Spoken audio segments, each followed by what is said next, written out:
Merci de rester fidèle à la rétrospective de l'actualité de la semaine sur Savane TV.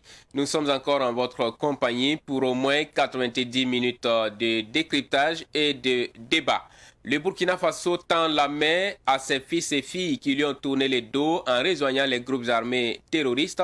La coordination nationale des comités locaux de dialogue pour la restauration de la paix a été créée par décret cette semaine.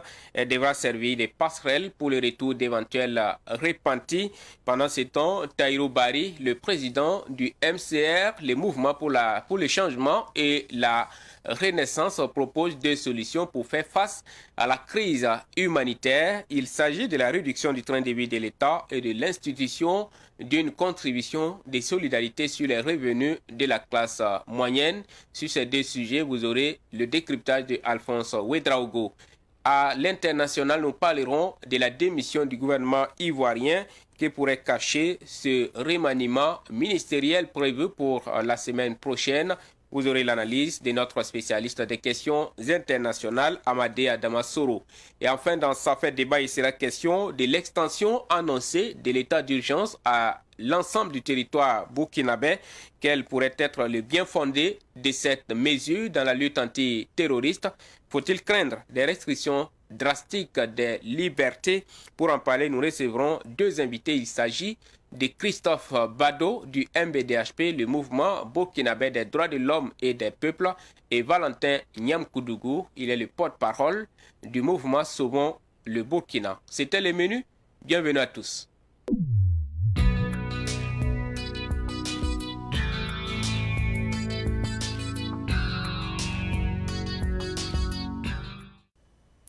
Et dans l'actualité cette semaine, le gouvernement burkinabé donne une chance de repentance à tous les fils et filles du pays qui ont pris les armes aux côtés des groupes armés terroristes.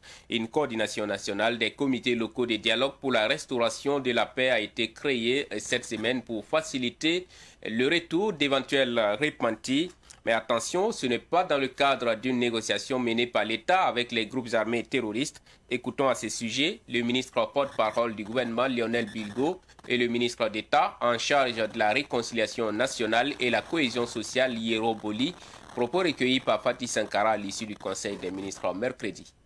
Les comités locaux de dialogue pour la restauration de la paix sont des structures endogènes chargées de conduire le dialogue avec les groupes armés en rupture de dialogue avec la nation. L'objectif est de prévenir, de parvenir à une mise en œuvre d'un mécanisme permettant la conduite de processus de dialogue en réponse aux besoins légitimes et pressants d'un retour de la paix dans notre pays. Je dois préciser quelque chose de très important. Il ne s'agit pas de négociation. Ce n'est pas l'État qui négocie, l'État ne négocie pas. Nous ne négocions pas parce que négocier veut dire donner quelque chose contre autre chose, et nous ne sommes pas dans cette dynamique. Ce sont des acteurs locaux qui négocient avec les fils du Burkina Faso. Parce que ce que beaucoup ignorent, c'est que beaucoup de combattants dans les groupes armés, leur large majorité du reste, sont des Burkinabés. Donc ce sont des nationaux. Et dans certaines localités, il est apparu ce besoin de communiquer entre eux et les communautés, les leaders des communautés de base. Et le gouvernement a pensé qu'il était utile non seulement d'encourager cette initiative, mais de faire en sorte qu'elle soit coordonnée pour conduire à un accueil de tous ceux qui accepteraient de déposer les armes et de revenir pour une insertion sociale d'abord, professionnelle ensuite. Et le décryptage de cette actualité, c'est avec Alphonse Ouedraogo qui est avec moi sur ce plateau. Bienvenue Alphonse. Bonjour Kambo, bonjour à ceux qui nous suivent.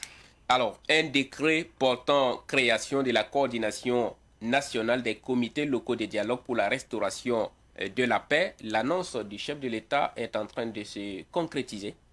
Tout à fait, parce que effectivement, ça a été donc annoncé dans le discours du chef de l'État prononcé le 1er avril 2022. Et après donc ce discours, je pense que ce décret pris en Conseil des ministres vise à concrétiser effectivement ce qui avait été annoncé par le président du FASO, le président Damiba. Alors, cette coordination, il faut le dire, il le fallait parce que quand on sait que les zones menacées, c'est à plusieurs niveaux. Donc, pour que les choses ne se passent pas en désordre, il faut vraiment qu'il y ait une coordination nationale qui va quand même donner des orientations, le fonctionnement, les mécanismes qu'il faut utiliser pour effectivement aboutir au résultat escompté, au résultat qui est visé aujourd'hui. De ce fait, je pense que petit à petit, nous allons donc vers une issue. Et je voudrais ici saluer l'honnêteté du gouvernement d'annoncer officiellement que par rapport à la menace qui est là, par rapport à ce que nous vivons, il faut effectivement que dans certaines localités, dans les zones à risque, que des leaders vraiment puissent prendre langue avec des fils du pays qui ont pris des armes et qui se mettent à combattre d'autres Burkinabés. Et ça, c'est à saluer. Le gouvernement pouvait le faire d'une autre manière, comme on a vu de par le passé. Retenez qu'avant les élections de 2020, on a ouï dire que il y avait des négociations qui étaient en cours avec des groupes armés pour pouvoir organiser les élections. Le gouvernement n'a pas nié jusqu'à ce que les élections se tiennent. Et après, les attaques ont repris. Et c'est toujours le calvaire pour les populations. Cette fois-ci, le gouvernement s'est voulu donc, même s'il ne veut pas être au devant des choses, le gouvernement veut créer ce cadre-là, ce mécanisme-là pour permettre des négociations, du dialogue par rapport à ce qui est aujourd'hui présenté comme une menace. Soit maintenant, là où beaucoup se demandent qu'il faudrait que des explications soient données, c'est le gouvernement qui devait être occupé la tête de peloton, se remet en retrait et laisse vraiment cette possibilité à des localités à risque, aux leaders religieux, aux leaders d'opinion, disons, d'entamer les dialogues, les négociations. Avec certainement d'autres Burkinabés, aujourd'hui qui ont pris des armes contre les Burkinabés.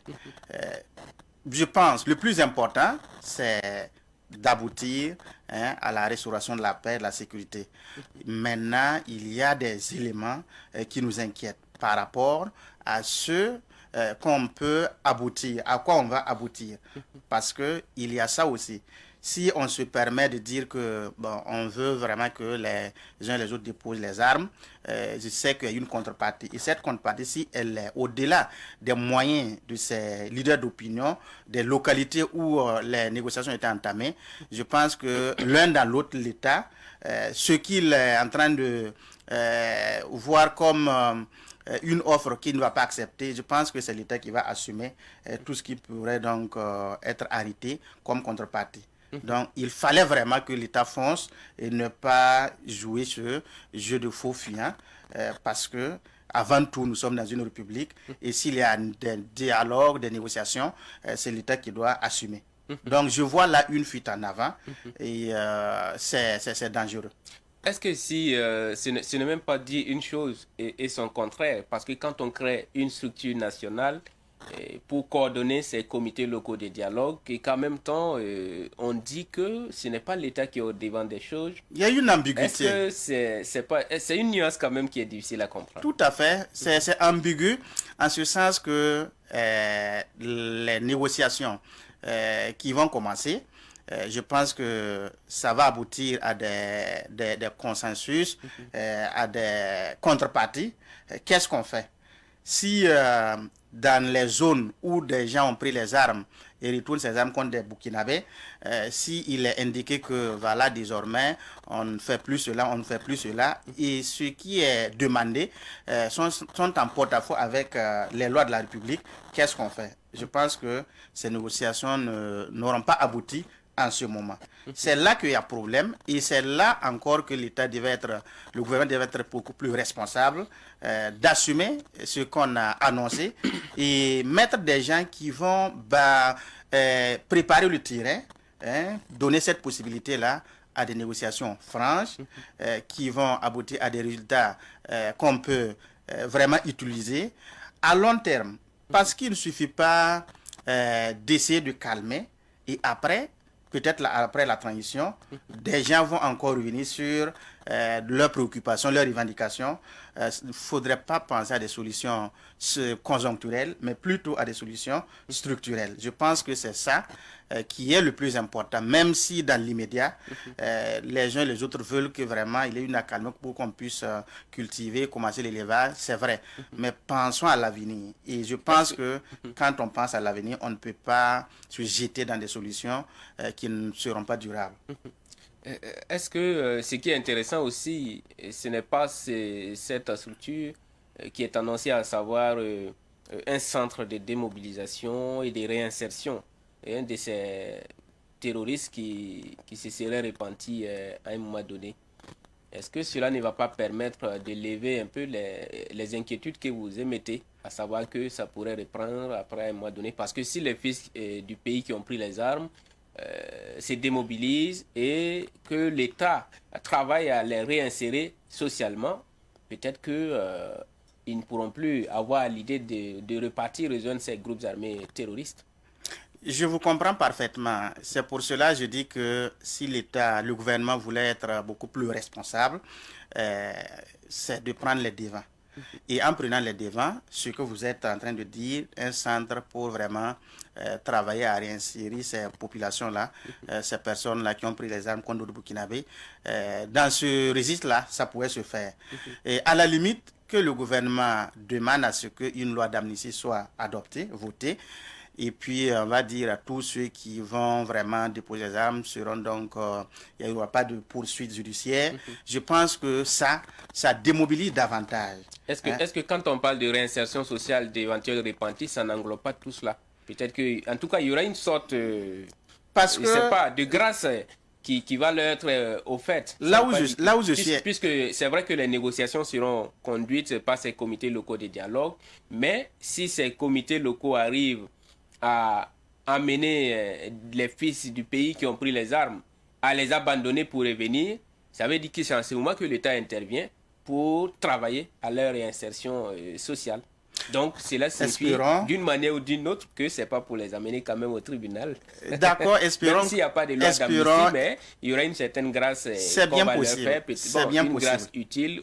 Peut-être d'autres peuvent parler d'impunité, mais une impunité utile pour leur permettre de revenir dans la même patrie. En tout cas, ce que nous voulons aujourd'hui, c'est la paix. Et je pense qu'il n'y a rien qui est plus que la paix, la sécurité. Et c'est pour cela que nous sommes en train de chercher des solutions.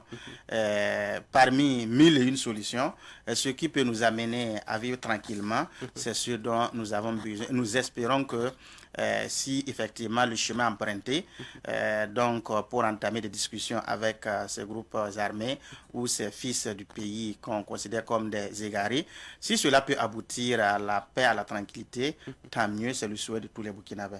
Et nous encourageons le gouvernement à accélérer et à aller vraiment dans ce sens.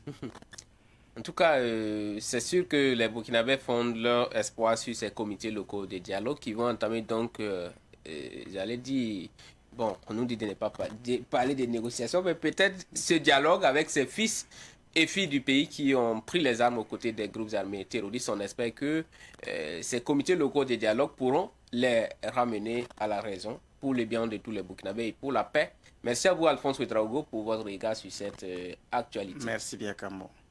Et dans la suite, nous parlons de cette autre actualité, la réduction du train de vie de l'État et l'institution d'une contribution de solidarité sur les revenus de la classe moyenne. C'est ce que propose Taïro Barry, le président du MCR, le mouvement pour le changement et la renaissance, pour faire face à la crise humanitaire que vit le Burkina Faso. Il l'a dit au cours d'une conférence de presse jeudi à Ouagadougou. Le compte rendu, c'est avec Fatih Sankara. Et juste après, on en parle toujours avec Alphonse Ouedraogo, qui est toujours avec moi sur ce plateau. Les signaux de la situation humanitaire au Burkina sont au rouge et le pays est au bord du gouffre, selon le président du mouvement pour le changement et la renaissance MCR. Plus de 3 millions de personnes ont besoin d'une assistance humanitaire et il y a urgence à agir. Proclamer l'état d'urgence humanitaire est plus que jamais nécessaire dans ce contexte, selon Taïro Barry. La nation entière est au bord de l'effondrement de ses plus solides fondements. Notre pays affronte actuellement la pire crise humanitaire de son histoire. Hélas, Nos réponses nationales sont restées jusque-là désespérément impuissantes face à un désastre qui s'élargit à une vitesse effroyable.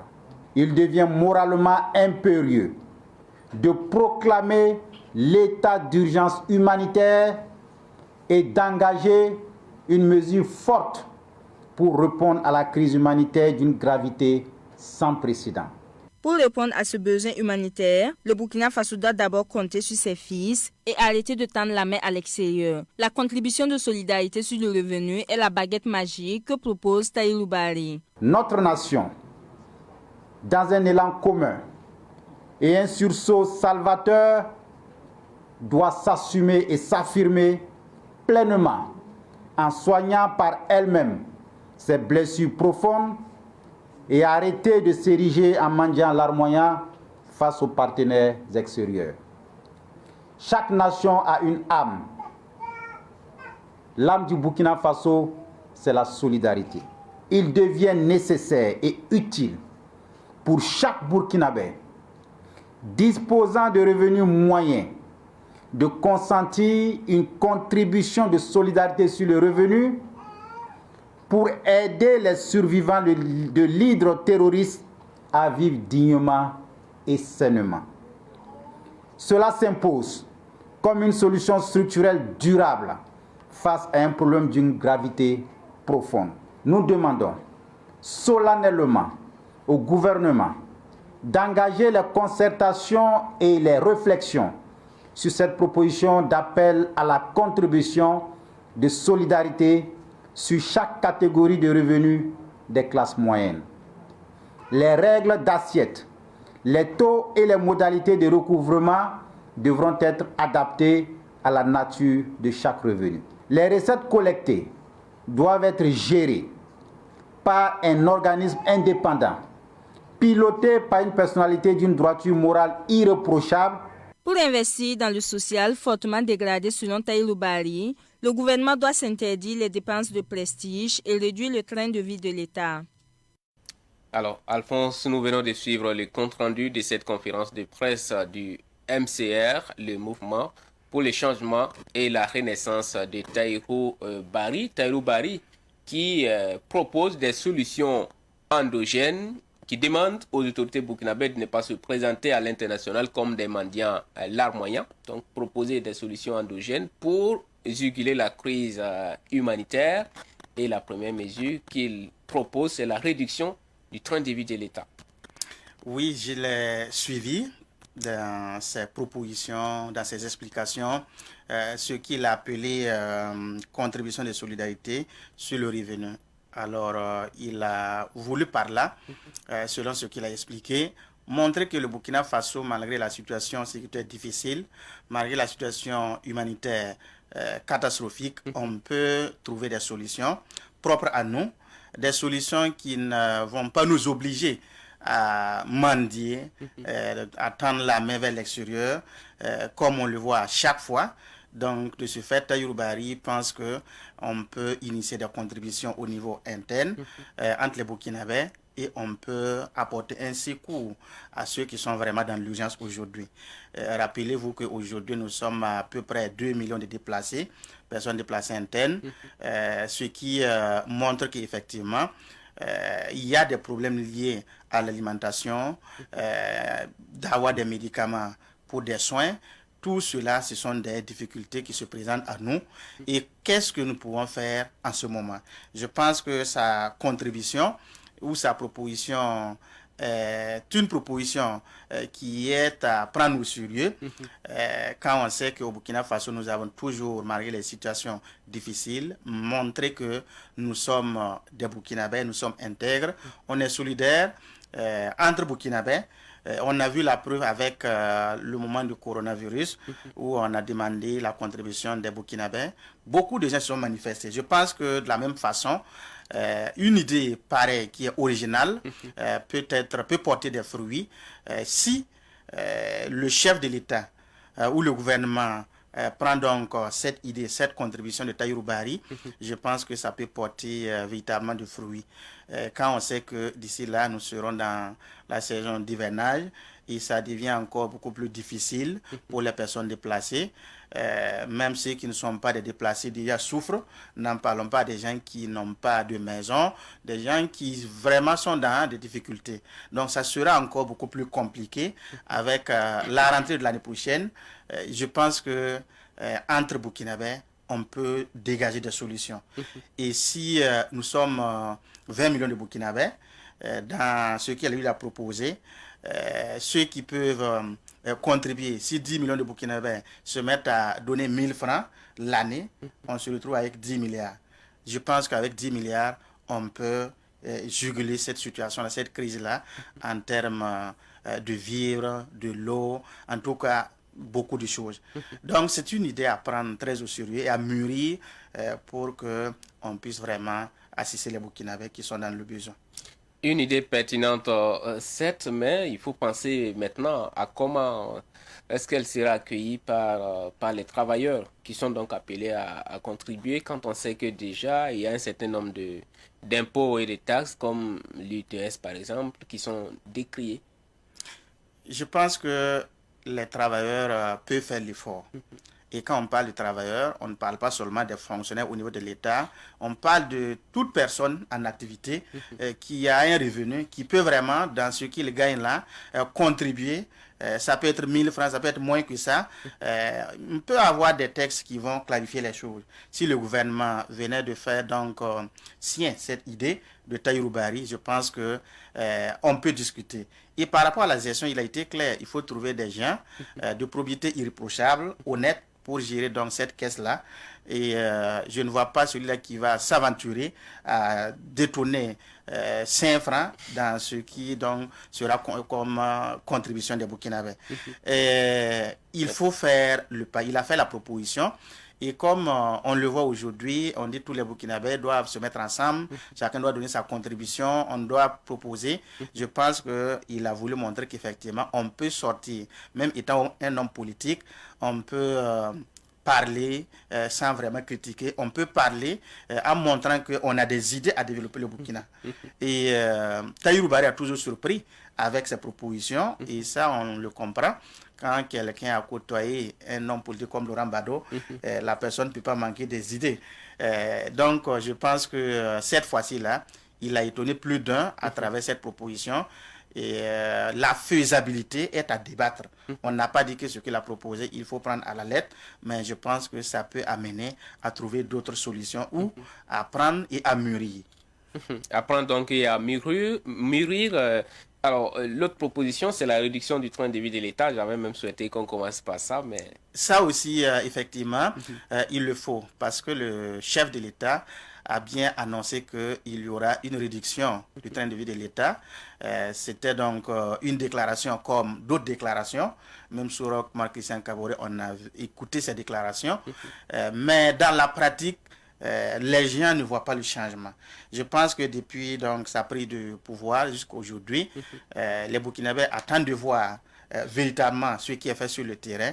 C'est vrai que lui, il est toujours avec son véhicule bien connu, qui n'a pas un confort qui puisse vraiment sortir de l'ordinaire, mais pour les ministres, c'est toujours avec les mêmes véhicules, je pense. Avec les mêmes V8, que ce soit le président de l'Assemblée législative de transition, c'est avec les mêmes V8 laissés par Alassane Bala Sakandé. Alors, si c'est cela, c'est qu'il n'y a pas réduction du train de vie de l'État, parce que ça revient au même coût de consommation de carburant, aux mêmes dépenses. Maintenant, peut-être qu'au niveau des communications, de téléphonie mobile, peut-être qu'à ce niveau-là, il y a une réduction. Ça, on ne le sait pas pour le moment. On ne peut pas donner des choses qui ne sont pas vérifiables. Comme aujourd'hui, il y a des audits un peu partout, peut-être que comme le chef de l'État a donné 5 mois pour donc faire son premier bilan, ce sera l'occasion de nous montrer qu'effectivement, par rapport aux réductions du train de vie de l'État, il y a un bilan à donner et le peuple appréciera en ce moment. Par exemple, pour les véhicules de luxe, hein, vous avez parlé tout de suite des consommations de carburant. Qu'est-ce qu'on peut en faire? Faut-il les substituer par d'autres véhicules? Qu'est-ce qu'il faut en faire dans le sens de la réduction du train de vie de l'État? Je pense qu'il y a deux cas. soit on continue d'utiliser ces véhicules jusqu'à l'amortissement et on ne paye plus des véhicules de ce genre, ou soit on met ces véhicules-là sur le marché et puis on paye d'autres véhicules qui sont peut-être moins coûteux et qui ne consomment pas beaucoup de carburant. Donc, tout ça, ce sont des solutions qui peuvent montrer effectivement que le gouvernement veut donner un signal fort. Dites-vous, même, je dirais, des gens qui luttaient, qui disaient effectivement les ministres étaient dans des grosses caisses, aujourd'hui, eux-mêmes sont dans ces mêmes grosses caisses. Donc, comprenez toute l'ambivalence de la situation et la complexité quand on est dirigeant, quand on est responsable. Et quand on Donc, ne l'est pas. quand on ne l'est pas, quand on est dehors, on peut tout se permettre, mais quand vous êtes dedans, vous êtes oublié parce que c'est un système. Et pour faire changer le système, ce n'est pas par un coup de baguette magique. Donc, alors, le gouvernement doit nous montrer qu'effectivement, il est sur le bon chemin pour procéder à la réduction du train de vie de l'État. Sinon, pour le moment, nous ne voyons rien. Cela aussi peut impliquer des réductions de salaire, pourquoi pas, de la part des membres du gouvernement ou des membres de l'Assemblée législative de transition. Oui, mais on ne va pas rester dans les possibilités peu faire. C'est ce qui doit être fait. Parce que si nous voulons bien faire, je dirais que tout est à revoir. Que ce soit le nombre d'institutions qu'on a aujourd'hui. Les gens disent qu'il y a des institutions budgétivores qui n'apportent rien et tout ça, c'est à revoir. On dit aussi que par rapport au salaire des gouvernants, c'est exorbitant, il faut revoir. Que ce soit les émoluments au niveau de l'Assemblée, il faut revoir. Alors, quand vous êtes dans un pays où tout est à revoir, je pense que c'est la méthode qui doit être utilisée, sur cette méthode-là que nous devons nous entendre et puis aboutir à des résultats probants qui sortent de tout commentaire. Des résultats probants qui sortent de tout commentaire. Nous espérons que cet appel ou ces deux propositions de Tahirou Barry seront étudiées par le gouvernement, en tout cas pour le bien de la nation. Merci à vous, Alphonse Ouedraogo, pour Camo, et votre regard sur ces actualités. Et bonne fête de Pâques à tous les chrétiens. Merci, une bonne fête de Pâques, on le dira également à tous les chrétiens. Actualité hors du Burkina Faso à présent, démission du gouvernement ivoirien. Le Premier ministre Patrick Kachi a présenté mercredi sa démission et celle de son gouvernement au président Alassane Ouattara. Ce dernier, qui dit avoir accepté cette démission, promet la nomination d'un nouveau Premier ministre dès la semaine prochaine. Le futur Premier ministre devra proposer un gouvernement resserré d'une trentaine de membres. Selon Alassane Ouattara, cette réduction du nombre de ministres vise à renforcer l'efficacité de l'action gouvernementale et à tenir compte de la conjoncture économique mondiale actuelle. Il est impératif de réduire les dépenses de l'État tout en les réorientant vers la résilience sociale et sécuritaire, a-t-il déclaré. Rappelons que le gouvernement sortant était composé de 41 membres, soit 37 ministres et 4 secrétaires d'État. Nous parlons de cette actualité avec Amadé Adamasoro, notre spécialiste des questions internationales qui est avec nous sur ce plateau. Bienvenue à vous. Bonjour Kambou. Bonjour à toutes et à tous. Alors, démission du gouvernement ivoirien, un remaniement donc en vue qui pourrait cacher ces remaniements ministériels, en tout cas annoncés pour la semaine prochaine en Côte d'Ivoire. Absolument, Kambou. Il faut donc indiquer d'abord que vers la fin 2021, il y avait des supputations, il y avait des commentaires, des rumeurs qui étaient quand même persistants, ces différents commentaires sur un probable remaniement ministériel. Parce que vu la situation donc du pays, le retour, pour ne pas dire en force, de Laurent Gbagbo, dans la perspective des élections de 2025, il y avait, comme dans l'air, un climat donc d'avant remaniement ministériel. Jusqu'au quand on est rentré dans la nouvelle année 2022 et qu'il n'y a rien eu, les gens peut-être ont dit finalement que le président Ouattara avait renoncé à cette mesure politique. Coup d'éclat, il y a eu effectivement l'annonce faite par le Premier ministre Patrick Kachi mettant fin à son mandat et à celui des membres donc, de son gouvernement. Ici, qu'est-ce qu'il faut voir? il y a des raisons officielles qui sont évoquées. Vous avez tantôt parlé de la réduction du train de vie de l'État pour se consacrer donc aux activités de construction de la nation ivoirienne, surtout qu'il y a la crise. Il y a la crise sécuritaire, une crise sociale. Politique aussi au niveau mondial, avec la situation en Ukraine, qui forcément aura des répercussions en Afrique. Alors, donc ça c'est la partie officielle. Maintenant, la partie officieuse, on estime que Ouattara, qui sent peut-être que côté Gbagbo, il y a une remobilisation donc d'une partie de l'électorat de la gauche pour les futures échéances électorales, même si la candidature de Gbagbo lui-même n'est pas évoquée dans certains milieux. On parle également au niveau donc, du PDCI, de velléité également d'occuper les premiers rôles, de jouer les premiers rôles sur l'échiquier politique ivoirien. Donc il était temps que Alassane aussi essaie de voir dans son camp, au niveau des RHDP, qu'est-ce qu'il faut faire pour se mettre au même diapason de la nouvelle donne politique en Côte d'Ivoire. Et c'est pour cela que lorsqu'on lui a posé la question, vous vous souvenez, sur celui qui pourrait être son dauphin, il a parlé d'une douzaine de personnes. De personnes qui sont les unes aussi compétentes que les autres, et que dans la continuité politique, pour une lecture politique bien assimilée, il faut que ces personnes-là puissent être mises en avant pour que la population, l'opinion publique puisse en tout cas voir ces personnes qui sont appelées à succéder, n'est-ce pas, à Alassane Ouattara, quoi qu'on dise, et à son dernier mandat, même si il a la volonté, mais je pense que biologiquement, il n'aura pas peut-être la force pour encore essayer de briguer notre mandat. Et ceci étant, l'andelno politique ivoirien fait de telle sorte que s'il y a une action dans un camp donné, forcément l'autre camp aussi va répliquer. On parle bien sûr d'autres personnes qui sont proches d'Alassane, notamment ses différents conseillers. Je vais parler donc du secrétaire général de la présidence. Vous savez que c'est un poste que l'autre aussi avait occupé auparavant. Patrick Kachi.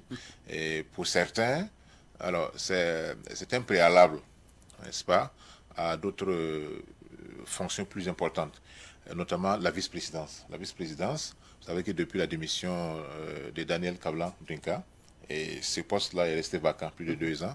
Alors, certains disent que ce remaniement, en réalité, était pour confier ce poste-là à Patrick Kachi, qui sera d'office la deuxième personnalité donc, du pays.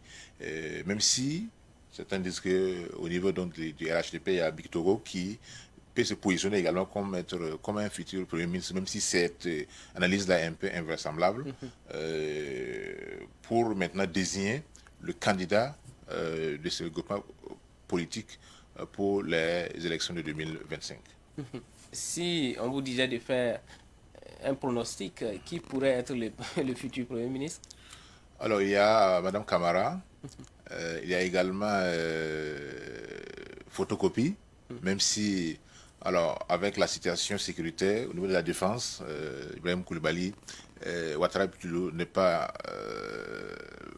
la personne indiquée pour l'instant, même s'il y a certaines analyses qui disent qu'il peut, même si c'est temporairement, occuper ce poste-là. Il y a également Fidel Sarasoro, qui est également un proche donc d'Alassane Ouattara, qui a montré par le passé sa loyauté. Et tout ça, ce sont des personnes qui ont joué un rôle majeur dans le combat politique d'Alassane Ouattara, même si certains disent qu'il peut réserver une surprise, comme certains chefs d'État africains ont l'habitude de le faire lorsqu'il s'agit, excusez-moi, donc de nommer des personnalités à des postes qui, en réalité, sont des postes qui sont destinés à assurer un peu les arrières donc, de ces chefs d'État-là lorsqu'ils ne seront plus aux affaires. Est-ce qu'on peut s'attendre également à ce que Patrick Achille soit reconduit? Les gens disent que s'il devait être reconduit, ça allait être le lendemain qu'on allait le confirmer. Et charge à lui maintenant de former son équipe gouvernementale. Il y a également une autre analyse qui pense à la composition ou à la formation d'un gouvernement d'union nationale, notamment avec une brèche vers l'opposition, ce qui reste du FPI, Pascal Lafay-Guessan, pour voir est-ce que voilà, faut couper l'herbe. C'est vrai que les deux ne sont plus, Gbagbo et donc Guessan ne sont plus dans, Affi-Guessan ne sont plus dans le même parti, mais il y a quand même un électorat qui est resté fidèle, voilà, à la gauche ivoirienne. Mais certains disent aussi le fait qu'il n'y ait pas de crise majeure dans le pays, donc il n'y a pas besoin de formation d'un gouvernement d'union nationale avec l'entrée, bien sûr, de l'opposition dans ces gouvernements d'union nationale. Merci donc à vous, Amadé Adamasoro, pour votre regard sur cette actualité politique du côté de la Côte d'Ivoire. On attendra d'ici la semaine prochaine pour voir comment les cartes seront redistribuées Absolument. par Alassane Dramane Ouattara. Avant de refermer cette page décryptage, parlons de l'entre-deux tours de l'élection présidentielle en France.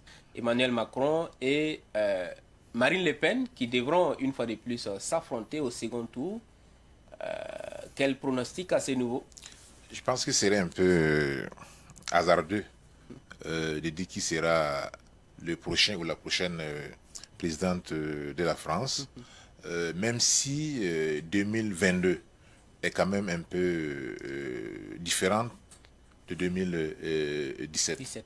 Parce que c'est vrai que le Front National, à son temps, avait donc fait une percée qui était inattendue, d'autant comme en 2002 avec Jean-Marie Le Pen, donc le père.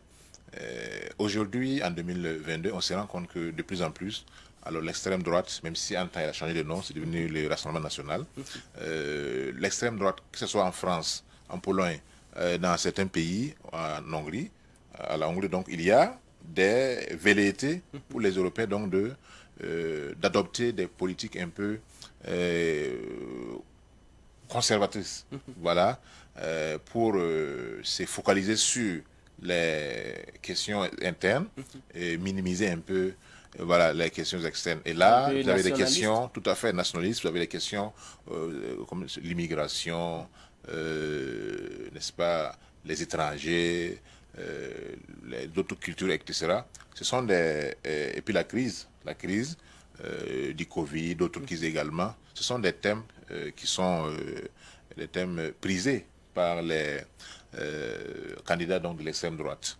Aujourd'hui, en France, nous voyons que sur les 12 autres candidats, les 13 autres candidats du moins, il y a en tout cas un grand nombre qui appelle à ce qu'on fasse barrage, n'est-ce pas, à Marine Le Pen.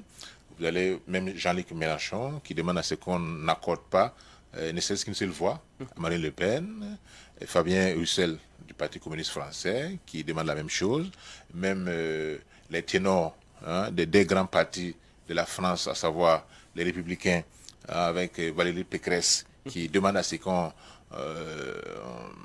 fasse barrage également, alors donc au Front National, donc au Rassemblement National, mais également Anne Hidalgo du PS.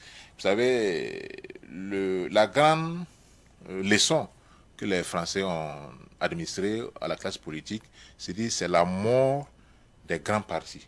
Vous savez qu'en France, là, très longtemps, depuis De Gaulle, en passant par Pompidou, Giscard, Mitterrand, Chirac, etc., il y a une bipolarisation de la vie politique française avec la droite d'un côté et la gauche.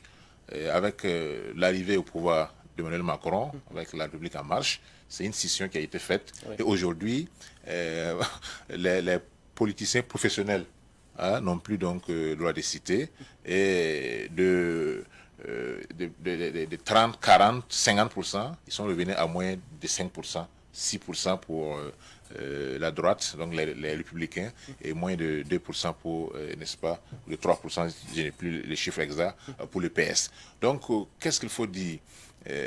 Aujourd'hui, nous pouvons dire que l'extrême droite, même si elle se refuse cette appellation, parce qu'on considère qu'Éric Zemmour est plus à droite de l'extrême droite, voilà, que Le Pen, avec son fameux parti, donc Reconquête, lui-même qui est issu de l'immigration d'ailleurs. Bien sûr, il y a tous ces aspects-là qui font dire qu'il est difficile aujourd'hui. Alors, la presse anglo-saxonne parle déjà de la défaite de Macron, même si au niveau de la France, ce n'est pas encore le cas, et puisque, quoi qu'on dise, il y a un rouage qui est bien huilé pour la République en marche d'Emmanuel Macron, qui bénéficie, n'est-ce pas, de tout l'appareil de l'État, voilà, pour battre campagne, même s'il est rentré finalement très tardivement dans la campagne. Il y a même, cela a soulevé des critiques un peu partout. Comment est-ce qu'un président en exercice va utiliser sa fonction officielle et non celle donc du candidat pour battre campagne. Et dans l'autre, c'est une situation qui est moins décisive donc que l'année 2017 où on a fait toute une campagne donc de diabolisation entre guillemets contre la candidate du Front National de l'époque. Et aujourd'hui, les avis sont partagés parce que ce n'est plus seulement qu'en France qu'on trouve ces gens de courant, surtout avec le Brexit en Grande-Bretagne. Tout ça, ça a contribué effectivement à renforcer ces sentiments de repli sur soi, ces sentiments donc de ne pas s'inscrire dans le libéralisme, dans, n'est-ce pas, la mondialisation. Donc, bien malin qui pourra prédire la suite. Et ce sentiment aujourd'hui qui est un peu incarné par Marine Le Pen, il n'y a que Éric Zemmour qui la soutient. Absolument. Je l'ai écouté dire qu'elle a eu par exemple des difficultés à avoir des prêts au niveau des banques françaises et européennes. Elle est obligée d'emprunter de l'argent à une banque russe parce qu'elle n'a pas pu avoir des prêts auprès des banques européennes et françaises. Quel serait peut-être le bon président pour l'Afrique entre les deux? Moi, je pense que les Africains doivent se résoudre à ne plus accorder un espoir quelconque quant à l'issue d'une élection européenne ou occidentale, qu'elle soit française ou américaine, parce qu'après tout, ces peuples-là élisent leurs présidents pour qu'ils s'occupent de leurs problèmes. Voilà, c'est ça qui est le premier point. Sinon, alors, puis il y a une très grande différence entre le discours d'un candidat à l'élection présidentielle et les actes d'un président. Moi, je suis en train de lire, en fait, de lire ces temps-ci les mémoires de Jacques Chirac. Vous voyez que c'est, durant toute son œuvre, son action politique, il a travaillé pour les intérêts de la France. Même si, à un certain moment, il y a une ouverture, voilà, vers le Sud, vers les pays sous-développés, notamment quand il a exigé à ce qu'on instaure donc, des taxes sur les billets d'avion. Et ces taxes-là ont servi à renforcer en fait la production de médicaments génériques pour le pays du Sud. Ça, c'est ici une action salutaire. Mais 90% des actions qui ont été menées sont d'abord pour la France. Donc aujourd'hui, nous devrons plutôt nous préoccuper de ce que nous mettons devant nos pays, et non s'attendre à ce qu'un Messie vienne d'ailleurs pour nous aider à résoudre nos problèmes. En tout cas, l'Afrique a déjà fait l'expérience avec Barack Obama, qui est aujourd'hui l'un des présidents africains qui a le moins fait pour l'Afrique. L'un des présidents américains qui a le moins fait pour l'Afrique. Même Bush a fait mieux. Merci à vous, Amadi Adamasoro, pour votre lecture et de cette actualité politique du côté de la France. C'est tout donc pour les décryptages cette semaine. Tout de suite, ça fait débat parce que vous n'aurez pas votre édito cette semaine.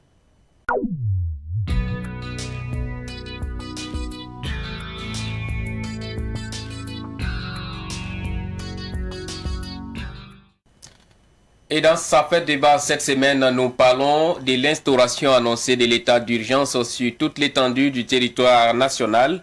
Quel pourrait être le bien fondé de cette mesure dans la lutte antiterroriste? Faut-il craindre des restrictions drastiques des libertés? Pour en parler, deux invités sur ce plateau. À ma droite, Christophe Bado. Il est le secrétaire général adjoint du MBDHP, le mouvement burkinabé des droits de l'homme et des peuples. Bienvenue sur ce plateau. Merci, M. Kambou. Également avec nous sur ce plateau, Valentin Nyam Koudougou. Il est le porte-parole du mouvement Sauvons le Burkina Faso. Bienvenue à vous également sur ce plateau. Merci, M. Kambou. Alors, je reste avec vous pour commencer, mais d'abord, ce rappel historique, il faut dire que l'état d'urgence instauré depuis 2019 au Burkina Faso, ce n'est pas une mesure nouvelle, donc c'est une mesure qui a déjà été instaurée, en tout cas est prorogée à plusieurs reprises dans 14 provinces réparties entre 6 régions, dont le Sahel, le Nord, le Centre-Nord, l'Est, la Boucle du Monde et les Hauts-Bassins. Alors, lors d'un point de presse du gouvernement lundi dernier, le ministre en charge de la justice et des droits humains, maître Barthélémy Kéré, a annoncé l'instauration de cette mesure désormais, peut-être ou bientôt, sur toute l'étendue du territoire national. Valentin Nyamkoudougou, est-ce que c'est une mesure pertinente selon vous? Disons que nous, au niveau du mouvement Sauvons le Burkina Faso, on avait déjà adressé une correspondance au chef de l'État pour lui dire que la situation qui prévaut actuellement au Burkina Faso nécessite qu'il prenne entièrement ses responsabilités, en instaurant, en évoquant les articles de la Constitution qui lui permettent d'agir pleinement. Soit il évoque l'article 58 de la Constitution qui concerne l'état d'urgence, soit l'article 59 qui lui donne des pouvoirs exceptionnels. Ça pourrait aider à mieux faire face à la guerre que nous subissons actuellement. Donc nous saluons cette décision du gouvernement d'aller dans le sens de ce que nous avons souhaité. Donc une mesure salutaire selon le mouvement, selon le Burkina Faso. Monsieur Bado du MBDHP, est-ce que vous allez également dans ce sens? Bon, au niveau du MBDHP, déjà on vous remercie au niveau de Savane TV pour l'invitation. Et dire également que nous nous posons des questions sur la pertinence effectivement de cette mesure. Nous nous posons des questions dans la mesure où bien, comme vous l'avez annoncé, l'état d'urgence a été déjà instauré en 2018. L'état d'urgence a été prolongé en 2019. Et de façon systématique, ça a été renouvelé. De sorte qu'aujourd'hui, avec la situation du pays, on se demande si l'état d'urgence a été efficace. Donc, nous, on s'attendait effectivement donc avec ce nouveau régime-là, qu'il y ait quand même un bilan de l'état d'urgence avant donc de passer donc à d'autres mesures de ce genre. Voilà. Parce que toutes les zones où il y a eu l'état d'urgence, comme vous l'avez dit, les 7 régions et les 14 provinces aujourd'hui sont aujourd'hui en proie au terrorisme, malgré donc la mesure de l'état d'urgence. Donc on se pose des questions sur sa pertinence. Est-ce une façon de dire que l'état d'urgence n'a pas contribué à restaurer un tant soit peu la sécurité dans ces provinces, dans ces 14 provinces? Nous faisons juste des constats, ce n'est pas nous qui le disons. C'est les chiffres qui... voilà. Je me suis amusé par exemple à prendre quelques chiffres. Et en fin 2018, lorsqu'on a instauré l'état d'urgence, nous étions à 47 000 déplacés internes. 47 000. Et en août 2019, lorsqu'on a instauré on a prorogé l'état d'urgence, nous étions à 270 000 déplacés internes. Et en fin 2019, on était à 333 000 déplacés internes. Aujourd'hui, j'ai pris les statistiques de février 2022, nous sommes à 1 800 000. Aujourd'hui, d'ailleurs, on vous parle de 2 millions et quelques de déplacés internes. Donc, pour nous, effectivement, donc, ça n'a pas été efficace. Qu'est-ce qui a manqué? Le bilan aurait permis de savoir ce qui a manqué. Alors, pour le MBDHP, c'est une mesure qui n'a pas été efficace. En tout cas, dans les 14 régions où elle a été en vigueur de par le passé. Et pourquoi vous appelez les nouvelles autorités à l'instaurer? Non, ce que dit mon cher ami du MBDHP n'est pas faux. De par, sous le régime Kaboré, cet état d'urgence avait été instauré, mais n'a pas produit le résultat escompté. Mais cela peut s'expliquer pour plusieurs raisons, notamment parce que l'État, en instaurant cet état d'urgence, n'était pas présent pour assumer pleinement son rôle. Ça, c'est primo. Parce que quand dans une zone délaissée au milieu des terroristes, aucune présence de l'État pour faire respecter ces mesures-là, ça pose un problème. Il n'y a que les populations. On se demande même si ce n'est pas les terroristes là qui contrôlent cet état d'urgence. Alors qu'ici, ce n'est pas la même chose. le chef de l'État a décidé de s'assumer pleinement, d'aller faire la guerre, de ne pas rester dans une position de défensive, on va à l'offensive. Alors, qu'est-ce qu'on peut faire dans des zones comme, je prends l'exemple de Tiou, où on avait permis à des autorités au niveau local de procéder à des négociations avec des terroristes. Et que ces terroristes-là avaient fait de ce village-là leur lieu d'habitation. Tiou était devenu comme le lieu d'hébergement des terroristes qui quittaient cette zone-là pour aller attaquer ailleurs. C'était dangereux. C'était dangereux. Dans ce contexte-là, il n'y a personne pour contrôler l'état d'urgence. Alors qu'aujourd'hui, le chef d'État décide d'aller en guerre contre les terroristes et prend les mesures qu'il faut pour pouvoir mener cette guerre. C'est de ça qu'il s'agit. Est-ce qu'aujourd'hui, les zones dont vous parlez sont sous le contrôle effectif de l'État? La présence de l'État dans plusieurs zones. On prend aujourd'hui, par exemple, comment on appelle ça, Djibo, qui était pleinement plein de terroristes. De plus en plus, l'État est présent. L'État contrôle Djibo aujourd'hui. Les terroristes tentent, mais ils n'arrivent pas à pénétrer. C'est compliqué. Cette guerre-là, dans cette guerre actuelle, dans l'heure où on est là, il faut aller à l'offensive. Clairement, si on reste dans une position de défensive, ça ne peut pas aller. Donc, aujourd'hui, les nouvelles autorités étant arrivées, aux premières heures de leur arrivée, d'ailleurs, nos populations avaient pensé que directement ils allaient à la guerre. Et pourtant, pour eux, il fallait d'abord prendre la mesure de la chose et voir dans quelle direction s'orienter. Et aujourd'hui, je pense qu'ils ont mûri la réflexion et qu'il est temps d'aller à la guerre. Voilà. J'ai parlé tantôt de Djibo. De Djibo, où les terroristes et nos frères populations qui ne sont pas terroristes se confondent. Dans ces circonstances-là, comment faire la guerre? Donc, selon vous, les situations ne sont pas pareilles. Aujourd'hui, l'état d'urgence peut être une mesure pertinente parce que l'État est présent sur le terrain. Christophe Bado, qu'en dites-vous? Non, je constate que c'est les mêmes arguments que le régime passé. Parce qu'effectivement, lorsque le régime de Roch instaurait l'état d'urgence à l'époque, c'est les mêmes arguments qui étaient développés. C'était pour aller à l'offensive, c'était pour ramener effectivement donc la paix dans les zones. Mais nous constatons aujourd'hui que c'est le contraire qui est là. Et aujourd'hui, les acteurs qui sont là aujourd'hui d'ailleurs ne sont pas, comment on appelle ça, ne sont pas indifférents de ce qui s'est passé. Parce que je constate que le ministre de la Défense est toujours en place. Et je constate effectivement que le président de la République avait été nommé également par Roch pour lutter contre cette crise sécuritaire-là. Donc, à quelque part, c'est les mêmes acteurs. À quelque part, l'argumentaire est toujours le même. Mais nous attendons de voir réellement ce qui s'est passé donc avec l'ancienne instauration donc de l'état d'urgence et les mesures concrètes qui seront prises aujourd'hui pour faire autrement. Parce que nos populations attendent véritablement quelque chose de concret en ce qui concerne donc la question sécuritaire. Alors, quand on vous écoute un peu, on sent que cette mesure d'état d'urgence vous dérange un peu au niveau du MBDHP. Non. Pourquoi? Pas que ça nous dérange. Voilà. Parce que pour nous, lorsqu'on dit qu'on instaure l'état d'urgence, ce n'est pas l'état d'urgence en elle-même qui va... le fait de prendre l'état d'urgence là, tu vas mettre fin à la question sécuritaire. C'est les mesures qu'on prend derrière pour instaurer donc la paix, pour amener la quiétude. Mais nous constatons qu'on a instauré l'état d'urgence en 2018. Aujourd'hui, nous faisons le bilan. Le bilan, il est très mauvais.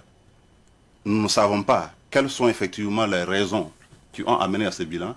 On nous met encore dans un système d'état d'urgence qui va s'étendre cette fois-ci à tout le territoire. On se pose des questions, est-ce que tous les territoires ne vont pas se retrouver dans la situation actuelle des zones où il y avait eu l'état d'urgence? Sinon, nous ne sommes pas dans le principe contre ce qu'on instaure l'état d'urgence, parce que c'est une mesure qui est prévue par nos textes et qui vise effectivement donc à ramener la paix dans une zone où il y a des difficultés, des situations graves donc de sécurité. On sait aussi que de par le passé, le RENLAC a eu à recenser des atteintes aux droits de l'homme dans les zones sous état d'urgence. Le MBDHP. Oui, le MBDHP plutôt. Oui, il y a des questions puisque nous sommes, nous au niveau du MBDHP, nous sommes une organisation qui a 45 sections dans les provinces. Et nos sections sont régulièrement saisies des cas effectivement de violation des droits humains pendant ces états d'urgence-là. Voilà. Alors que l'état d'urgence ne veut pas dire violation des droits humains. C'est vrai qu'il y a des droits, effectivement, donc les libertés qu'on peut restreindre, mais ça ne veut pas dire qu'il faut, dans les principes, commencer à restreindre donc, les libertés. Voilà. Qu'est-ce qui a été relevé concrètement comme violation des droits humains dans les zones sous état d'urgence de par le passé? Les zones sous état d'urgence, nous avons pu constater effectivement dans des cas d'assassinat. Voilà. Nous avons pu constater donc des cas d'enlèvement qui ont été signalés donc à nos sections. Il y a, comment on appelle ça, des cas de contrôle d'identité qui sont terminés par des assassinats. Ça nous a été signalé donc par la section de FADA par exemple. Voilà. Et ça, effectivement, nous disons, effectivement, c'est des violations graves que l'état d'urgence même ne permet pas. Voilà. Parce que ce que l'état d'urgence permet, nous avons les textes, on peut effectivement donc revenir là-dessus. C'est, comment on appelle ça, restreindre donc la circulation. C'est, par moment, restreindre donc certaines libertés, telles que la liberté de presse, la liberté de communication. Voilà. C'est aussi des questions de perquisition qui sont prévues de jour comme de nuit, mais ça ne veut pas dire qu'il faut aller à des violations graves des droits humains telles que les assassinats, tels que les enlèvements. La justice marche toujours lorsqu'il y a état d'urgence et il faut effectivement donc tenir compte effectivement de ces aspects-là. Alors, Christophe Badot l'a dit, hein, l'état d'urgence à lui seul ne saurait suffire à restaurer la sécurité. Il ajoute même que ça a été souvent servi de prétexte pour violer des droits humains. Qu'en dites-vous? Oui, tout à fait. Est-ce que ce n'est pas ce qui explique cette réticence que l'on constate aujourd'hui dans l'opinion? Oui, je l'ai aussi entendu faire une comparaison, l'ancien régime, le nouveau régime, les responsables du nouveau régime qui étaient des acteurs. Oui, mais je suis d'accord, ils étaient des acteurs. Mais que vaut un acteur si le scénariste n'en vaut pas la peine? Il faut se poser la question. Notre système est tel qu'il y a un chef suprême. Si ce dernier n'en vaut pas la peine, les acteurs ne peuvent rien faire sur le terrain. C'est de ça qu'il s'agit. Il faut en tenir compte. Il faut en tenir compte. Pour revenir à ce qu'il dit, c'est vrai. Ça n'a pas produit les effets par le passé, mais cette fois, nous espérons que les nouvelles autorités iront au charbon. Il y a même déjà un début de travail qui s'effectue. Parce que rien que ce matin, j'étais en contact avec quelqu'un qui me disait que dans la soirée d'hier, il y a eu des opérations. C'est vrai que les dirigeants actuels refusent de communiquer beaucoup. Ils préfèrent laisser constater le travail qui est fait par les populations elles-mêmes. Est-ce que ça même, ce n'est pas une erreur? Non, c'est un problème. Nous avons fait des critiques à certains niveaux et on espère que... Parce que pour eux, ce n'est pas la peine de communiquer sur les actions menées alors qu'on sait que peut-être un jour, la soirée ou le lendemain, il peut y avoir d'autres interventions des terroristes. À quoi ça sert? Si on a tué 10 terroristes et que le soir les terroristes sont venus tuer 2 de nos frères, ce n'est pas une victoire pour nous. Donc il faut laisser faire, les populations elles-mêmes vont constater et ils vont en parler. C'est la raison. Que dites-vous des possibles violations des droits humains dont parle Christophe Badot? Ça peut arriver, mais je pense que nos forces de l'ordre sont assez responsables pour ne pas tomber dans des trucs assez graves. Parce que ici, le souhait le plus ardent est qu'on trouve des solutions pour libérer ce pays. Il peut y avoir des victimes collatérales, ça peut arriver, mais le faire sciemment, aller causer du tort à nos propres parents, je ne pense pas qu'ils aient ça à aller. Dans leur action, il peut y avoir des ratés, oui, ça peut arriver. Mais le faire en toute âme et conscience, je ne pense pas qu'ils le fassent. Alors, aujourd'hui, on sait que le Burkina Faso est durement touché par le terrorisme. Ça, c'est une évidence. En tout cas, presque tout le territoire est touché. Mais on sait qu'il y a quand même des zones où l'État a un contrôle ou à une maîtrise effective de la situation. Est-ce qu'aujourd'hui, il y a nécessité d'étendre l'état d'urgence à toute l'étendue du territoire, selon vous? Vous savez, on a eu un FESPACO organisé en grande pompe ici, pendant que nos frères et sœurs mouraient dans certaines localités. Manquait même du minimum pour vivre. Notre compassion, là, où est-ce que ça se trouve? Il faut que de Ouagadougou, on sache qu'il y a quelque chose qui se passe dans ce pays-là. Il faut qu'on sache qu'on a des frères et sœurs qui meurent. On ne peut pas rester dans la fête pendant que des zones à 100-200 km d'ici, ça ne va pas. Donc, moi, je pense qu'aujourd'hui, là, il faut que la situation touche tout le monde. C'est la meilleure des choses pour pouvoir mener des actions. C'est la meilleure des choses pour qu'on sente que nous sommes de cœur avec nos frères et sœurs qui souffrent. Christophe Badot, que dites-vous sur cet aspect-là, l'extension à toute l'étendue du territoire national, oui. Bon, alors qu'il y a quand même quelques zones où l'État a un contrôle total? Voilà, je pense qu'il est dit, Ouagadougou en fait et les autres localités donc environnantes ne sont pas en fait. Je pense que la question doit se poser de beaucoup plus, de voir comment est-ce que faire en sorte que les autres localités soient en fait. Voilà, ça ne doit pas être en termes de restreindre la fête à Ouagadougou, c'est de faire en sorte que tout le territoire puisse effectivement donc être récupéré, que nos concitoyens puissent retourner chez eux et puissent effectivement donc contribuer au développement. Parce qu'on le dit, nous prenons souvent le cas du Mali. Le Mali qui a connu la crise sécuritaire donc avant nous. Le Mali aujourd'hui a 360 000 déplacés internes. Pendant que nous, au Burkina Faso, nous sommes à plus de 2 millions de déplacés internes. À plus de 80%. Bientôt, on risque d'atteindre 90% des déplacés internes de la sous-région. C'est de ça qu'il s'agit, c'est de prendre des mesures concrètes effectivement donc, pour libérer le territoire. Et nous pensons effectivement donc la question de l'état d'urgence, comme je vous l'ai dit, dans le principe, nous ne sommes pas contre, mais nous pensons qu'il faut prendre des mesures. Et c'est des mesures allant donc dans le sens de l'amélioration des conditions de vie et de travail des FDS. Parce qu'en tant que mouvement de droits humains, nous ne sommes pas contents de voir nos frères FDS tomber chaque jour, et souvent pratiquement du même mode opératoire. Qu'est-ce qu'on fait pour améliorer donc les conditions de vie et de travail, pour améliorer donc, comment on appelle ça, leur impact sur le terrain, de sorte à pouvoir prendre donc le dessus. Mais également nous disons que ça ne peut pas se faire, cette crise ne peut pas se gagner dans la violation des droits humains. Et je pense que l'histoire nous a donné raison. Parce que quand nous faisons notre rapport sur les exécutions extrajudiciaires en 2019, nous avons été traités de tous les noms. Mais aujourd'hui, le fait que ces exécutions extrajudiciaires-là et sommaires-là ont poussé beaucoup de nos concitoyens dans les mains des terroristes. Ça a facilité le recrutement de nos concitoyens au niveau des terroristes. Voilà pourquoi nous disons qu'il faut mettre en place une stratégie pour reconquérir le territoire, mais une stratégie qui permet aussi de respecter donc les droits humains. Ça permet effectivement donc aux citoyens de faire confiance aux autorités et ça permet aux citoyens de contribuer efficacement à travers le renseignement à combattre effectivement donc l'île terroriste. Voilà. Réaction, M. Yann Koudou? Oui, ce qu'il dit n'est pas totalement faux, mais je crois que dans quelques temps, de par ce que je sais, les populations seront beaucoup plus rassurées de ce qui se fera sur le terrain.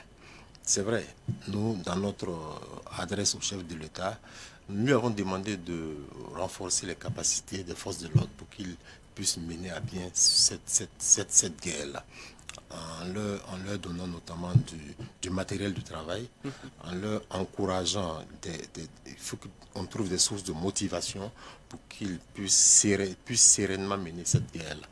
Donc j'appuie ce qu'il dit et encore j'espère que les nouvelles autorités vont prendre des mesures allant dans le sens d'encourager nos forces de l'ordre et de sécurité.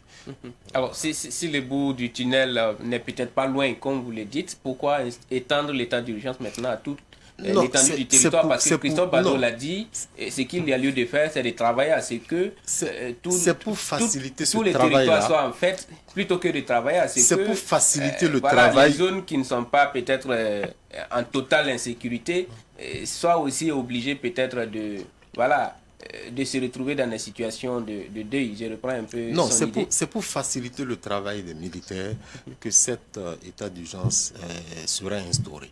Parce qu'on est en guerre, on n'est pas dans une période tranquille où on peut se permettre des choses. Non, on est en guerre, il faut l'accepter. Et tout ce qu'il y a comme moyen pour mener cette guerre-là, il faut les envisager. Voilà. Alors, on sait aussi que état d'urgence implique, peut-être pas forcément, mais il y a cette possibilité que certaines mesures de restriction des libertés soient prises, comme par exemple l'interdiction de circuler avec certains types d'engins à certaines heures. Cela signifie tout naturellement que ces mesures pourraient avoir des conséquences économiques sur les zones où la mesure est en vigueur. Au Burkina Faso aujourd'hui, on sait que pour les zones touchées par l'insécurité, il n'y a plus d'activité économique. Donc l'économie peut-être se repose sur ces quelques zones où l'État a quand même un minimum de maîtrise de la situation. Est-ce que étendre la mesure à toute l'étendue du territoire ne va pas amener toute l'économie à sombrer si par exemple on interdit certaines activités comme je l'ai dit? Non, nous ne l'envisageons pas de la sorte. C'est vrai que forcément, le fait de prendre des décisions dans ce sens-là peut impacter notre économie. Mais n'est-il pas, il y a un choix à faire entre travailler à gagner une guerre et perdre un peu sur le plan économique. Il faut faire un choix. Parce qu'aujourd'hui, comme il a bien cité les chiffres, c'est exact ce qu'il a donné comme chiffre. Si on s'amuse, on s'assoit, ça va s'étendre, ça va s'amplifier. Et c'est le pays qui risque de sombrer entièrement. Le mieux pour nous, c'est de prendre les mesures à même de permettre de gagner cette guerre. Donc, ça va nous coûter, ça c'est sûr, ça va nous coûter. Mais je crois que c'est limité dans le temps et qu'on pourra rattraper les choses une fois que tout ça sera réglé. Un mot sur ces conséquences économiques possibles. Des conséquences économiques terribles parce que l'état d'urgence en elle-même, c'est une mesure exceptionnelle. C'est une mesure exceptionnelle, voilà pourquoi elle est limitée. Elle doit être limitée dans les temps parce que c'est une période de violation des droits et libertés publiques. Voilà. Pourquoi on dit que le gouvernement peut le prendre pour 30 jours, hein, lorsqu'on est en session parlementaire, 45 jours lorsqu'on n'est pas en session parlementaire, et il est prorogé après par l'Assemblée nationale. C'est pour dire que c'est une mesure exceptionnelle qui ne doit pas trop perdurer dans le temps. Alors qu'aujourd'hui, nous sommes en 2018 à 2022, que nous sommes sous l'état d'urgence dans certaines zones, et bientôt sur tout le territoire si on en croit aux nouvelles autorités. Et cela, effectivement, donc, a véritablement donc, des conséquences sur la vie économique de notre pays. Voilà. Parce que moi, j'ai eu à aller à Fada à 2 reprises. À partir de certaines heures, Fada est une ville morte. Alors que vous savez, effectivement, donc, il y a beaucoup d'activités qui se mènent la nuit. Le développement d'un pays, ce n'est pas seulement le travail du jour, il y a le travail de nuit. Et l'état d'urgence, effectivement, donc, lorsqu'on l'instaurait, on espérait effectivement qu'on allait libérer ces différentes zones-là et permettre aux paysans aussi d'aller cultiver. Parce que tout ça, ça participe à l'économie. Aujourd'hui, on parle de crise humanitaire. Il y a beaucoup de localités, effectivement, donc les gens n'auront pas à manger parce que soit les greniers ont été brûlés, soit ils n'ont pas pu cultiver. Et ça, effectivement, donc, ça crée une crise humanitaire qui risque de nous mettre dans des situations déplorables. On ne souhaite pas un jour être dans une certaine crise où on demande d'envoyer des casques bleus ou bien d'envoyer de la nourriture de l'extérieur. On souhaite, effectivement, donc, quand vous écoutez les déplacés internes, ils veulent retourner chez eux. Ce n'est pas la nourriture qu'on vient de leur donner, les dons qu'on vient de leur donner là qu'ils veulent. Ils veulent effectivement donc qu'on puisse sécuriser le pays, qu'ils puissent retourner chez eux et contribuer au développement. Et nous pensons que c'est ça véritablement l'essentiel. Voilà. Donc pour vous, cette mesure pourrait en tout cas toucher durement l'économie. Il a parlé de Fada, une ville qui devient une ville morte à une certaine heure. Et j'ai oublié de le dire, état d'urgence va aussi avec peut-être les mesures de couvre-feu et autres. Est-ce qu'il faut avoir les mêmes mesures de restriction de liberté pour toutes les zones? Non, je ne pense pas que ça puisse se faire de la même façon à Fada qu'à Ouagadougou. C'est tellement ils vont savoir faire la part des choses selon le degré du terrorisme dans la zone. Oui, je pense vraiment qu'ils vont aller dans ce sens-là. Parce que les opérations militaires à mener à Fada, à Arbinda et comment on appelle ça dans le Sahel, ce pas les mêmes opérations qui vont se mener ici. On a forcément besoin de demander à nos parents de quitter des zones ou bien de se coucher à telle heure pour que les militaires puissent travailler. Ça, obligatoirement. À Ouaga, on n'en a pas vraiment besoin. C'est sûr qu'il y aura des restrictions aussi à Ouaga, mais pas même à la hauteur des restrictions de Fada et les zones vraiment touchées. Voilà. Mais pour nous, le plus important là est que les nouvelles autorités trouvent des solutions pour libérer le pays, pour permettre, comme il a dit, à ce que les déplacés repartent chez eux. Parce que ce n'est pas le sac de riz, le sac de mil qu'on vient donner aux gens là qui les intéresse. C'est pouvoir repartir chez eux et trouver les moyens d'eux-mêmes de tirer leur pitance des terres qu'ils ont l'habitude de cultiver. C'est ça le plus important. Et éloigner ces terroristes-là de ces zones-là et leur permettre de retourner, de vivre de leur sueur. Alors, quand on parle d'état d'urgence, on entend aussi dans l'opinion, certains pensent que c'est une mesure préventive face à d'éventuelles manifestations ou des sorties médiatiques critiques. Que dites-vous par rapport à ces appréhensions?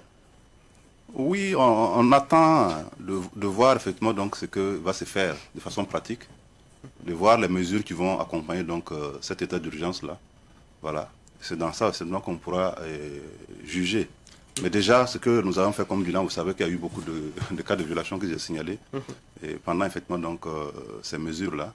Et vous avez suivi également donc, pendant une situation comme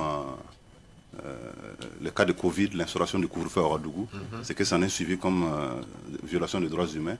On espère en tout cas que les gens vont prendre la mesure des choses et qu'on va éviter donc certaines situations déplorables.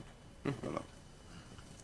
Que dites-vous par rapport à ces inquiétudes que l'on entend dans l'opinion? Par exemple, on dit que en cas de situation d'état d'urgence, on peut contrôler les contenus médiatiques, cela signifie une réduction de la liberté de presse et d'expression, par exemple. Non, soyez-en rassurés, ce n'est pas ça l'objectif. L'objectif, c'est de mieux mener la guerre contre le terrorisme. Sinon, si le chef d'État voulait de ça, c'est un coup d'État qu'il a opéré. Il pouvait directement décréter l'état d'exception et puis gérer les choses comme il le voulait. Il ne l'a pas fait. C'est parce qu'il veut un retour à la normale et qu'il a accepté d'aller réunir les forces vives de ce pays-là pour une charte et puis dérouler un programme.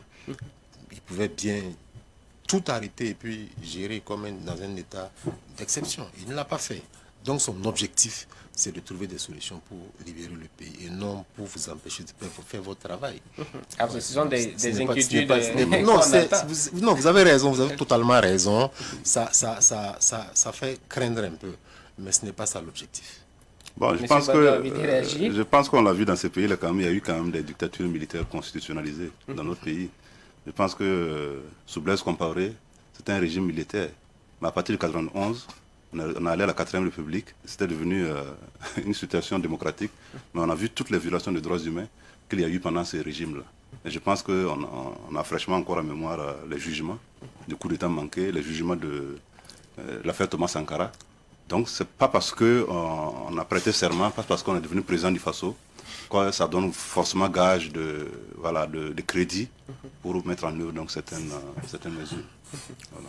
Non, de toute façon, vous aurez le temps de voir les choses de vous-même. Moi, je ne fais que dire un peu, il n'y a pas lieu de s'inquiéter. Espérons-le. Oui, non, il n'y a pas lieu de s'inquiéter. Ce n'est pas ce qui est recherché. Et je sais que notre armée est régulièrement approchée, régulièrement il y a des discussions qui se passent et que ce n'est que la recherche de solutions pour gagner cette guerre-là. Parce que ça n'a que trop duré. Depuis 2015, on est dedans, on souffre, on tend, c'est en train de dévorer notre honneur, notre dignité. Qu'est-ce qu'on fait? Ces militaires-là même qui étaient utilisés comme chair à canon, ça ne va pas. Chaque jour que Dieu fait, il y a des gens qui meurent. C'est vraiment regrettable. Donc, je pense qu'ils se sont levés, ils ont récupéré le pouvoir pour travailler. Ce n'est pas pour venir pour autre chose, pour s'en prendre aux droits de l'homme, pour s'en prendre aux libertés des uns et des autres. Non, ce n'est pas ça l'objectif. Mais toujours est-il que dans cet état d'urgence-là, nous serons obligés de céder une partie de nos libertés. Le plus important, c'est qu'on gagne cette guerre-là. Le plus important. Alors, avec l'instauration de l'état d'urgence sur toute l'étendue du territoire, est-ce que désormais il faut en vouloir à certaines chancelleries qui peignent un peu tout le territoire burkinabé en rouge? Je n'ai pas encore vu de peinture de Burkina Faso depuis que... Oui, on le voit avec certaines j'en ai vu de par le passé. Un certain temps. Oui, c'est toujours en vigueur. Oui, c'est en vigueur, mais de renouveler, je n'ai pas vu. Ces mises en garde qui sont adressées à leurs concitoyens d'éviter certaines zones. Oui, c'est vrai. En rouge, sont toujours en vigueur. Oui, tout à fait. Non, parce que la situation est réelle. Est-ce qu'il faut leur en vouloir désormais si on voit par exemple une chancellerie qui peint tout le territoire, toute la carte du Burkina en rouge? Non, ces chancelleries-là s'adressent à leurs concitoyens, à leurs ressortissants résidents. Mais les Burkinabés s'en plaignaient quand même. Oui, non, ça fait pas honneur de voir que son pays est coloré de cette façon. Ça fait vraiment mal. Ça fait vraiment mal. Mais par moment, il faut accepter que la situation est assez critique. Quoi que ça nous fasse mal, il y a une réalité qui est là qu'on ne peut pas nier. Bon, comme c'est adressé à leurs ressortissants résidents au Burkina Faso, qu'est-ce qu'on peut dire? Ils leur disent d'éviter des zones, de ne pas aller, d'éviter, de ne venir qu'en cas d'urgence, de nécessité, pour des vacances ou quoi, ça, il faut rompre avec ça. Maintenant, vu de l'extérieur, ça ne fait pas honneur à notre pays. Christophe Bado, est-ce qu'on peut désormais en vouloir, au cas où cette mesure venait à être instaurée pour toute l'étendue du territoire, est-ce qu'il faut désormais en vouloir ces chancelleries qui peignent un peu toute la carte du Burkina en rouge? Non, je ne dirais pas qu'il faut s'en prendre à ces chancelleries-là. Est-ce qu'il faut Parce leur en vouloir? qu'il y a souvent donc des situations où on n'a pas besoin forcément qu'on peigne la carte. Il faut que nous-mêmes on sache que ça ne va pas dans ces zones-là. Donc il y a des zones où véritablement donc, ça ne va pas. Et ces chancelleries, effectivement, donc, avertissent leurs concitoyens. Je pense que partout, le Burkina aussi a des chancelleries. S'il y a des situations dans ces pays-là, le Burkina peut interpeller donc ses concitoyens à prendre des mesures pour se mettre en sécurité. Ça, c'est tout à fait normal. Et maintenant, c'est à nous de savoir aussi les jeux politiques, les jeux stratégiques qui se mènent dans le Sahel. De pouvoir comprendre la politique, et choses qu'on appelle ça, la politique des puissances impérialistes dans le Sahel, et savoir avec qui traiter. Alors, ce que je tente ici de mettre en lumière, c'est que lorsque votre carte est peinte comme ça, en rouge, en tout rouge, cela chasse un peu les investisseurs, cela chasse un peu les touristes, et c'est pas bien pour l'économie nationale. Si c'est l'État même qui décrète l'état d'urgence sur toute l'étendue du territoire national, bon, est-ce que cela n'est pas une porte ouverte peut-être à la fuite des touristes, des investisseurs naturellement, qui souhaiteraient venir au Burkina? Naturellement. Je pense que ça rejoint la question de l'économie dont on a parlé. Forcément, lorsqu'il y a une crise de cette envergure-là chez vous, et effectivement, les touristes ne viennent plus. Je pense que quand vous regardez aujourd'hui dans le milieu de l'hôtellerie, dans le milieu des artisans, ça grogne. Dans le milieu du cinéma, il y a véritablement donc des difficultés. Et ça, c'est lié au fait qu'il y a certaines activités phares qu'on n'arrive plus à organiser, et certains touristes qui ne viennent plus parce que le pays est dans telle situation. Et je pense que c'est en libérant donc le pays que ça peut rassurer effectivement donc certains investisseurs qui à pouvoir revenir. Et ça, c'est partout, c'est partout dans tous les pays. Lorsqu'il y a des attentats chez vous, lorsqu'il y a des mines qui sautent, naturellement, les gens préfèrent se mettre en sécurité. Et ça, on ne peut pas en vouloir à ces chancelleries-là de prévenir donc, leurs concitoyens. Les concitoyens. Voilà. Non, mais je voudrais remarquer que ce n'est pas le fait qu'on instaure l'état d'urgence qui va faire débuter cet état de fait. On est dans ça depuis longtemps. L'Est, qui est une zone de chasse qui était très prisée par les Occidentaux. Depuis des années, on n'a plus quelqu'un à l'Est. Vous verrez avec Franck Alain, c'est fermé, tout est fermé chez lui là-bas. Il n'ose même pas y mettre les pieds. Donc, à plus forte raison, un expatrié qui va venir pour chasser du gibier, ce n'est pas possible. Mais il reste quand même que... Oui, allez-y. Au-delà de cela, les chancelleries là, fonctionnent avec leur service de renseignement, qui leur donne des informations à travers lesquelles ils font des peintures sur nos cartes pour prévenir leurs concitoyens. C'est pas avec les renseignements que nous on a. Non, ça n'a rien à voir. Ils ont leur service de renseignement qui leur permet de dire dans telle zone il ne faut pas aller. Maintenant, nous, on a pris... on s'achemine vers l'état d'urgence en fonction de ce que nos autorités savent de la situation sécuritaire. Et qu'est-ce qu'ils comptent faire? Voilà pourquoi l'état d'urgence serait instauré. Mais pour ces expatriés, quand même, les villes comme Ouagadougou, Bobo-Dioulasso, Koudougou étaient toujours fréquentables. Maintenant que l'état d'urgence sera étendu à tous les territoires, leur service ça veut dire d'information, qu'aucune partie ou aucune ville n'est fréquentable. Leur service de renseignement leur diront, c'est vrai que l'état d'urgence est national, mais telle zone vous pouvez aller, telle zone vous ne pouvez pas aller. Ils ne vont pas leur interdire quand même Ouagadougou. Christophe Bado, est-ce que cela ne contraste pas un peu avec l'option du régime déchu qui prônait un peu la résilience malgré la situation sécuritaire? Oui, tout à fait, mais c'est vrai qu'il prônait la résilience, mais qu'est-ce qui a été fait pour que cette résilience puisse effectivement donc fonctionner? Voilà. Quand on voyait les cris de détresse des FDS, les cris de détresse des VDP, dans le Loroum et tout ça, on sent effectivement donc que le peuple burkinabé a quelque part décidé à gagner cette guerre, mais véritablement donc les mesures n'ont pas suivi.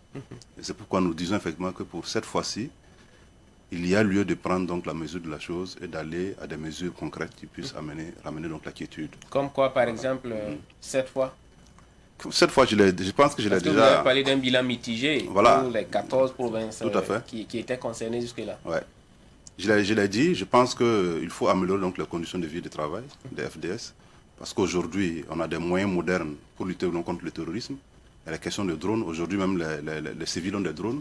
Il faut pouvoir mettre effectivement donc, les moyens qu'il faut. Je ne citerai pas les moyens, mais je pense ils savent exactement en tant que FDS les moyens qu'il leur faut pour gagner donc, cette guerre. Nous avons vu par exemple lors de l'attaque de Capuchino, ou bien c'est de Aziz Istanbul, où nos FDS n'avaient qu'un seul bouclier. Donc le bouclier qui a même cédé, le bouclier de la gendarmerie qui a même cédé, il a fallu effectivement donc, que la police intervienne donc, avec son bouclier pour permettre à la gendarmerie de mettre fin effectivement donc, à cette attaque. Ouais. Donc il y a véritablement une question donc, de conditions de vie et de travail qu'il faut améliorer. Il y a aussi la question des droits humains qu'il ne faut pas perdre de vue, parce que si on perd de vue la question des droits humains, on va pousser des citoyens dans les mains des djihadistes. Voilà. Parce qu'ils se sentiront plus en sécurité avec les djihadistes, ils vont aller se faire enrôler. Ouais. Et ils vont attaquer encore leur pays. Rien que hier, je suivais effectivement donc quelqu'un, un de la gendarmerie au niveau d'une des chaînes télé, qui disait qu'aujourd'hui, la crise que nous vivons, c'est entre Burkinabés. Pourquoi? Qu'est-ce qu'on a fait pour que des Burkinabés se retrouvent entre les mains de l'ennemi? Je pense que toutes ces questions, il faut les poser.